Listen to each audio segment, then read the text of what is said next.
آج لوٹ سیل لگ گئی ہے، جو جس چیز پہ ہاتھ رکھے گا اسی کی۔ ایاز کہنے لگا بات پکی ہے نا؟ تو محمود خوش تھے، موڈ بڑا اچھا تھا، کہا بالکل پکی ہے۔ تو ایاز کہنے لگے چلو ٹھیک ہے۔ ایاز اٹھے، پیچھے سے جا کے نا تو محمود کے کندھے پہ ہاتھ رکھ دیا، محمود کے کندھے پہ ہاتھ رکھا۔ محمود کہنے لگے یہ کیا بات کا، آپ سے میں نے پوچھا تھا بات پکی ہے، جو جس پہ ہاتھ رکھے گا اسی کا نا۔ تو تھوڑی دیر پہلے مسکراتے چہروں میں آنسو آ گئے، ایاز بھی روئے تو محمود بھی روئے۔ کہا بادشاہ پکا رہنا، وہ جن کو خزانے چاہیے تھے وہ دوڑ گئے، مجھے تو تو چاہیے۔ لنگ کئی مہینے تے برس گئے تے تیری دید نو دیدے ترس گئے، تیری تو ملے گا۔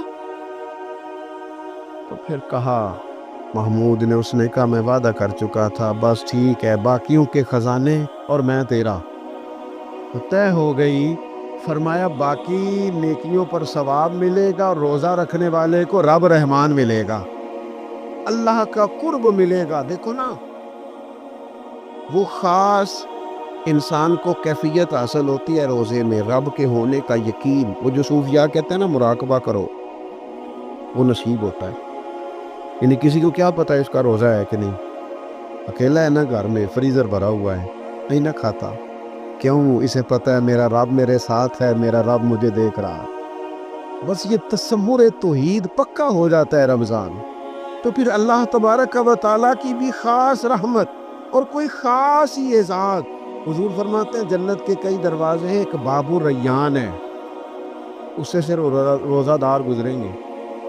آواز ہوگا روزے والے آ جاؤ، وہ آ جائیں گے، فرمایا اس خاص دروازے سے گزرو، جب گزر جائیں گے تو فرمایا بند کر دو بھائی، اور کوئی نہیں گزرے گا یہاں سے، دروازہ ہی مخصوص ہے، ان کا اعزاز ہی ذرا زیادہ ہے۔ تو میرے عزیز، رمضان شریف کے اندر وہ منصب کا بس خیال رکھے کہ میں روزہ دار ہوں، اس احتیاط کے ساتھ۔ اور دوسری جو رمضان کی چند عبادات ہیں نا، سب سے پہلی تو میں عرض کروں گا تراویح کے حوالے سے، یہ بات یاد رکھ لیں کہ نبی پاک علیہ الصلوۃ والسلام نے فرمایا جس نے ایمان اور احتساب کی نیت کے ساتھ رمضان میں قیام کیا، اللہ اس کے پچھلے سارے گناہوں کو معاف فرما دے گا۔ اور ایک مقام پر نبی پاک صلی اللہ تعالیٰ علیہ وسلم نے بیان کیا، یہ مشکات میں موجود ہے، حضور فرماتے رمضان اور قرآن دونوں قیامت کے دن بندے کی شفاعت کریں گے۔ رمضان کہے گا یا اللہ میں نے اسے دن بھر کھانا کھانے سے باز رکھا، اور تیری بارگاہ کے حکم کے مطابق اس نے اپنے آپ کو ان چیزوں سے بچا کے رکھا۔ اور قرآن کہے گا مالک رات میں نے اسے نیند سے روکے رکھا۔ کیا مطلب؟ اس نے کھڑے ہو کے عبادت کی، اگرچہ اس سے مراد شارحین حدیث نے تراویح بھی لیا ہے، تہجد کی نماز بھی لیا ہے، صلاۃ اللیل بھی لی ہے، لیکن میرے عزیز یہ خاص ربط ہے قرآن مجید کے ساتھ تراویح کا، مسنون ہے رمضان کی راتوں میں قرآن مجید اور تراویح کا پڑھنا۔ اگر تھوڑی سی نا طبیعت میں صرف تبدیلی پیدا کی جائے، میں نے دیکھا ہے کہ جو لوگ کہتے ہیں نا میرا وقت بڑا قیمتی ہے، بڑی ساری جگہوں پہ آپ کو بیٹھنا پڑتا ہے، بیٹھیں آپ 2 گھنٹے بیٹھیں، 3 گھنٹے بیٹھیں۔ میں نے دیکھا ہے لوگ جاتے ہیں کسی دفتر میں تو رات کو ہی چلے جاتے ہیں اس علاقے میں، کھڑے ہیں، پاسپورٹ کے دفتر کھڑے ہیں، شناختی کارڈ کے دفتر کھڑے ہیں، امیگریشن کی لائنوں میں کھڑے۔ کچھ ذہن تو بنائیں کہ میں نے رات کھڑے رہنا ہے اور اپنے رب کی عبادت کرنا۔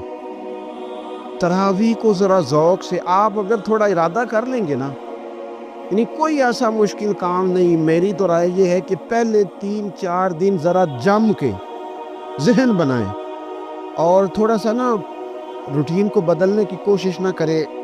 جس امام صاحب کے پیچھے تراویح شروع کرے، کوشش کرے ساری وہیں پڑھے۔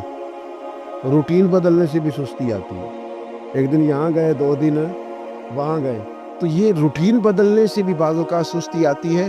کوشش کریں ایک جگہ پہ قرآن شریف سننا شروع کریں اور پھر پورا قرآن مجید وہیں پہ سنیں، اور تھوڑا ذیل بنائیں۔ میں نے دیکھا ہے ہمارے استاد صاحب اس طرح کیا کرتے تھے کہ بہت تھوڑا کھانا افطاری کے وقت، تھوڑا، اور ان سے کہا جاتا آپ بزرگ آدمی ہے، اتنا کم کھانا کیسے نظام چلے گا؟ تو فرماتے تھے میں 1 چپاتی اور آدھی چپاتی کھا لوں گا لیکن تراویح کے بعد۔ اب اگر زیادہ کھانا کھاؤں گا تو طبیعت میں سستی آئے گی، میرے لیے کھڑا ہونا مشکل ہو جائے۔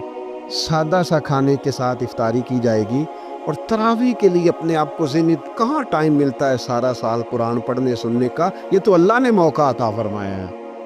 تو تھوڑا سا اگر دلچسپی پیدا کی جائے، بڑا بڑا سونا قرآن مجید پڑھا جاتا ہے مساجد میں، بچے بڑی بڑی خوبصورتی سے، تو اللہ کا شکر ہے جگہ جگہ پہ۔ اور مساجد کے علاوہ بھی میں نے دیکھا ہے، ہم سے لوگ مطالبہ کرتے ہیں کہ ہماری فیکٹری میں رات کو بھی کام ہوتا ہے، کتنے سارے ورکر ہیں تو بچہ کوئی مل جائے قرآن شریف سنائے، فلانی جگہ بھی کتنے لوگ ہیں تو اگر موقع مل جائے تو اگر تھوڑا ذہن بنایا جائے، شوق پیدا کیا جائے تو اللہ تعالیٰ فضل فرماتا ہے، انسان کو طاقت ملتی ہے کھڑے رہنے کی۔ ایک تو تراویح، روزہ، تراویح، اور تیسری بات ہے سحر اور افطار۔ یہ جو سحری اور افطار، یہودی جو تھے نا وہ سحری نہیں کرتے تھے، سحری کا نام و نشان نہیں تھا، روزہ رکھتے سحری نہیں کرتے۔ تو نبی پاک صلی اللہ تعالی علیہ وسلم نے فرمایا ہمارے اور یہودیوں کے درمیان فرق ہی سحری کا ہے، اور نبی پاک صلی اللہ تعالی علیہ وآلہ وسلم نے فرمایا سحری کھایا کرو، سحری کھانے میں برکت ہے۔ اور اگلی بات سننی آپ نے تو خوش ہو جانا ہے، سحری کو معمولی نہ سمجھے، سحری کرنا عبادت ہے۔ ہاں آپ مت سمجھے کہ میں روٹی کھا رہا ہوں، یہ تو میرے سامنے دہی رکھا ہوا ہے، یہ تو سالن رکھا ہوا ہے، یہ تو اچار رکھا ہے، تو چپاتیاں رکھی ہیں۔ سحری کھانا عبادت ہے۔ آپ صبح اٹھے، آپ کی تو روٹین ہی اور تھی، تو 7 بجے کھاتے تھے، 9 بجے کھاتے تھے۔ یہ جو آپ صبح کھا رہے ہیں اٹھ کے سحری میں، اپنی مرضی سے تھوڑی کھا رہے ہیں، یہ تو کسی کے کہنے سے کھا رہے ہیں، یہ تو کسی کے بٹھائے بیٹھے ہیں۔ یہ جو سحری کا لنگر ہے، یہ رب رسول کی رحمت کے ساتھ عطا ہوتا ہے، یہ کرم ہے، یہ اللہ رسول کے بٹھائے بیٹھے۔ کیا میرے رسول پاک صلی اللہ تعالی علیہ وآلہ وسلم نے بات کھولی ہے، ترغیب و ترہیب میں حدیث ہے، اللہ کرے یہ کبھی چسکا لگ جائے، یہ والا مزہ آ جائے، تو پھر تو گھر میں دسترخوان نہیں بچھا ہوا ہوگا، پھر تو رنگ ہی کوئی اور ہوگا۔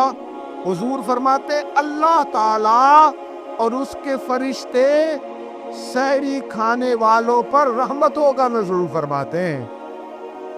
کھائی روٹی جا رہی ہے، پکا ہوا کھانا ہے، لیکن حضور فرماتے ہیں رب بھی رحمتیں فرما رہا ہے، اور اللہ کے حکم سے فرشتے بھی رحمتوں کا نزول کر رہے ہیں۔ ایک رمضان المبارک وہ عزت اور عظمت والا مہینہ ہے جس کا تعارف کسی عام آدمی نے نہیں، رب کریم کے قرآن نے بیان فرمایا ہے اور میرے مصطفیٰ کریم کی زبان اطہر نے بیان فرمایا۔ لیکن آنے سے پہلے بخاری مسلم میں حدیث ہے، حضرت سلمان فارسی رضی اللہ تعالیٰ عنہ کہتے ہیں رمضان شروع ہونے سے پہلے نبی پاک نے ہمیں مسجد میں بلایا اور خطبہ ارشاد فرمایا باقاعدہ، اور ارشاد فرمایا لوگوں تم پر ایک مہینہ آنے والا ہے جس میں اللہ اپنے بندوں پر خاص قسم کی رحمتوں کا نزول فرماتا ہے۔ خود رسول پاک نے ہمیں کس قدر زیادہ اس مہینے کا اکرام کرنا ہے اور کس قدر زیادہ اس کو اہمیت دینی ہے اور کس قدر زیادہ ہمارے لیے وہ باعث عظمت ہے کہ جس مہینے کے فضائل خود رسول پاک علیہ السلام نے بیان فرمائے، اور نبی پاک صلی اللہ علیہ وسلم نے فرمایا کہ اس مہینے میں تم نفل پڑھو گے تو اللہ فرض کے برابر ثواب عطا فرمائے۔ حضرت انس بن مالک رضی اللہ تعالیٰ عنہ فرماتے ہیں جب نبی پاک علیہ السلام نے رمضان کی شان بیان کی تو صحابہ کا یہ مزاج بن گیا کہ وہ اپنے سارے کام رمضان سے پہلے سمیٹ لیتے تھے، رمضان شریف سے پہلے سارے کام سمیٹ لیتے، لینے دینے کے معاملات صاف کر لیتے، خریداری ہو جاتی، گھر کے اندر کوئی کام کرانا ہوتا تو وہ رمضان سے قبل کرا لیتے، یکم رمضان کو وہ مسجدوں میں ڈیرے لگا لیا کرتے، وہ کہتے تھے نیکیاں جمع کرنے کے ایام۔ سب سے مصروف ترین زندگی ہمارے نبی پاک صلی اللہ علیہ وسلم کی زندگی ہے۔ 23 سالوں میں نبی پاک علیہ السلام نے 2300 سالوں سے بھی زیادہ کام کیا،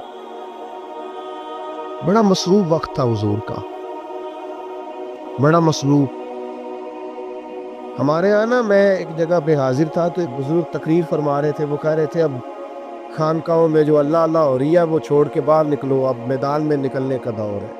تقریر ختم ہوئی تو میں نے کہا حضرت ناراض نہ ہوئیے گا، ویسے کون سی خانقاہ میں اللہ اللہ ہو رہی ہے جہاں سے آپ باہر نکالنا، تو دور ہی گزر گیا اللہ اللہ کرنے۔ رمضان المبارک میں خاص کر کے ہمیں ان چیزوں پر توجہ کرنی ہے۔ میری نظر میں وہ 4 چیزیں ہیں۔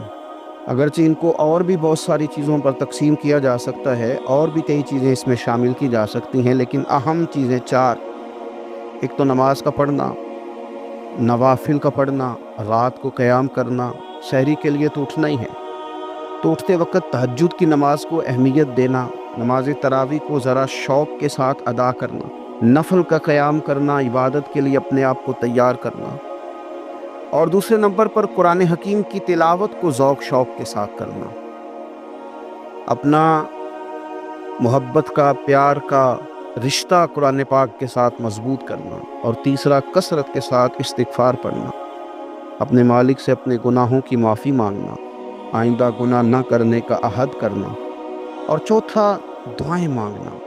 یہ چار چیزیں اگر تھوڑی توجہ کے ساتھ اس ماہ مقدس میں روزانہ کے معاملات میں شامل کر لی جائیں، نماز، تلاوت قرآن مجید، استغفار اور دعا، آپ دیکھیے کہ نبی کریم صلی اللہ تعالیٰ علیہ وآلہ وسلم نماز کے اندر محو رہنے کو پسند کرتے تھے۔ حضور نماز کے اندر شامل رہنے کو اور نماز کو بار بار ادا کرنے کو پسند کرتے تھے۔ ہر موقع پر حضور نماز ادا فرماتے، ہر موقع پر، سورج گرہن ہے تو نماز ہو رہی ہے، چاند گرہن ہے تو نماز ہو رہی ہے، بارش نہیں ہوتی تو کریم محبوب علیہ السلام نماز ادا کر رہے ہیں، بارشیں کثرت سے ہونے لگی، طوفان اور آندیاں آنے لگی تو حضور نماز ادا فرما رہے ہیں۔ جنگ کے موقع پر، بدر کے موقع پر لوگوں کی، صحابہ کی صفیں درست کر کے حضور خود مصلی پر تشریف لے گئے اور نماز شروع کر لی۔ تو ہر وقت نماز کی طرف حضور کی توجہ ہمیں بتاتی ہے کہ نماز پڑھنا، نفل پڑھنا، عبادت کرنا، یہ کتنا دلچسپی والا کام ہے، اور مسلمان کا اس کے ساتھ شوق کس قدر زیادہ ہونا چاہیے۔ آج ہم زیادہ بے چین اس لیے رہتے ہیں کہ ہمارا تعلق باقی سب چیزوں سے مضبوط ہوا لیکن مصلی کے ساتھ کمزور ہوا۔ ہماری بہت ساری اس دور کی جدتوں نے ہم سے ہمارے مصلی کی، استغفار کی، تلاوت کی، دعا کی لذت چھینی۔ اگر ہم تھوڑا لوٹ کر کے آئیں اور کچھ گھنٹوں کے لیے، کچھ وقت کے لیے، کچھ ٹائم کے لیے، اگرچہ وہ مختصر ہی کیوں نہ ہو، ہم اپنے معاملات جو عبادت کے تعلق سے ان کو مضبوط کریں، موبائل بند کیے جائیں، ایک کونا تلاش کیا جائے، کوشش کی جائے تنہائی کرے انسان اپنے مالک کے ساتھ۔ نبی پاک صلی اللہ تعالیٰ علیہ وآلہ وسلم نے جو ہمیں طریقے بتلائے ہیں، ان طریقوں کی روشنی میں انسان اکیلا بیٹھے اپنے مالک کے حضور اور خوب اس کی بارگاہ میں نفل پڑھے، تلاوت کرے، استغفار پڑھے، پھر دعائیں مانگے، اپنے لیے بھی مانگے، امت کے لیے بھی مانگے، اپنے لیے بھی مانگے، اپنوں کے لیے بھی مانگے، سب کے لیے اللہ کے حضور سے وہ خیر طلب کرے۔ حضرت سیدنا زید بن ثابت رضی اللہ تعالیٰ عنہ ارشاد فرماتے ہیں، مجمع الزوائد میں، مسند امام احمد بن حنبل میں یہ حدیث موجود ہے۔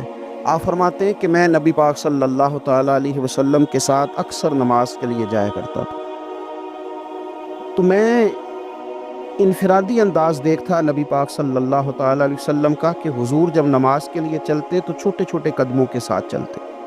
جو نبی پاک صلی اللہ تعالیٰ علیہ وسلم کا روٹین میں چلنے کا انداز ایک کریمانہ تھا، اس سے ہٹ کر حضور مختصر قدم اٹھاتے اور نماز کے لیے تشریف لے جاتے۔ میں اس خوبصورت ادا پر توجہ کرتا تو میرے کریم محبوب صلی اللہ تعالیٰ علیہ وسلم نے مجھ سے فرمایا، زید تم جانتے ہو میں مختصر قدم کیوں اٹھاتا ہوں؟ حضور دلوں کا حال جانتے ہیں نا، تو فرمانے لگے تمہیں خبر ہے میں اختصار کے ساتھ قدم کیوں اٹھاتا ہوں؟ عرض کی یا رسول اللہ صلی اللہ تعالی علیہ وسلم، کرم نوازی فرمائیے، بتا دیجئے۔ تو حضور فرمانے لگے کہ جب تک انسان نماز کی طلب میں رہتا ہے نا، وہ نماز ہی میں رہتا ہے۔ وہ جب نماز کی طلب میں ہوتا ہے تو نماز ہی میں ہوتا ہے۔ تو میں چھوٹے چھوٹے قدم اٹھاتا ہوں، ذرا آہستہ چلتا ہوں، تاکہ جتنا وقت طلب نماز میں ہو وہ نماز ہی میں گزرے۔ ذکر حبیب کم نہیں وصل حبیب سے، محبوب کا ذکر بھی اس سے ملاقات ہی ہوتا ہے۔ تو یہ جو سفر ہے نا نماز کے لیے جانے کا، میں چاہتا ہوں کہ یہ ذرا لمبا ہو جائے، اس میں ذرا وقت ملے تاکہ مالک کے ساتھ میں جڑا رہوں، میرا تعلق مضبوط رہے۔ تو سرور کائنات صلی اللہ تعالیٰ علیہ وسلم کی جو خاص دلچسپی ہے نماز کے ساتھ، نفل کے ساتھ، عبادت کے ساتھ، حضور صلی اللہ علیہ وسلم نے ارشاد فرمایا، مسلم شریف میں حدیث موجود ہے، فرمایا اللہ تعالیٰ کے بندہ سب سے زیادہ قریب پتہ کب ہوتا ہے؟ پہلے تو ذرا لفظوں کا حسن ہی ملاحظہ کرے کہ بندہ اور رب کے قریب، بندہ اور اپنے مالک کے قریب۔